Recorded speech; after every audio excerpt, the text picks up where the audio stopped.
So you want to start sports videography, but you're on a budget. Here are two affordable lenses I use in every single shoot. What's up? I'm Christian. I'm a sports videographer wanting to help other creatives grow in this field. When I first started in this career, I was very surprised on how expensive everything is. I mean, you need a camera, you need a lens, you need a tripod, you need a microphone, you need a second camera, you need a second lens. The list just goes on. Today I'm going to be talking about two affordable lenses that I use in every single one of my shoots.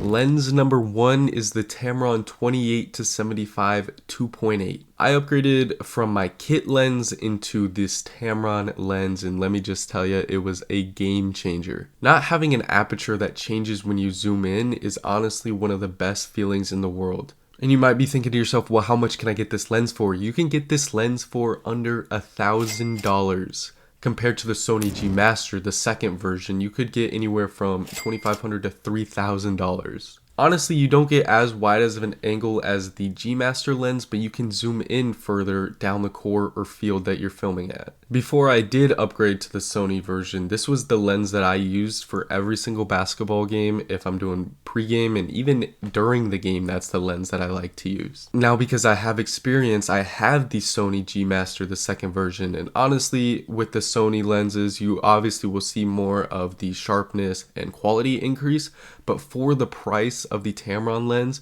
you honestly can't complain, and I think it is 100% worth it, and I don't regret my decision buying it at all. I will say though, that's if you're on a budget and need to buy a lens right now. One thing I learned is if I wanted to save up my money, I would 100% bought the Sony lens first, but that's if I'm saving up over multiple months. If you need to buy a lens right now, if you need a wide angle like the 28-75, then buy it right now, and that's the lens for you because I loved it, never turned back. Next up is the Tamron 70-180. This is also a 2.8 lens, and I want to specify real quickly is I'm not sponsored at all by Tamron. These are the lenses that I chose to buy, and I bought them and they worked great.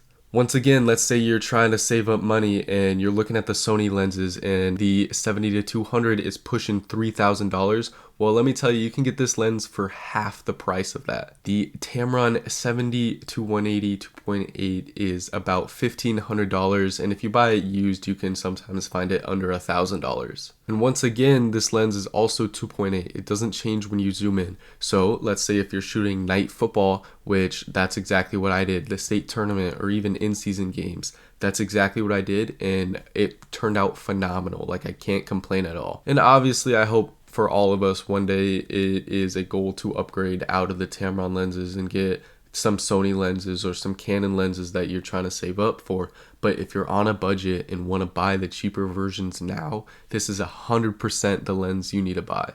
Like I mentioned, this video is not at all sponsored by Tamron, but I love their lenses, and when I was on a budget and when I knew I couldn't afford to spend $3,000, but I knew I could probably spend half that on a lens, those were the two lenses I bought.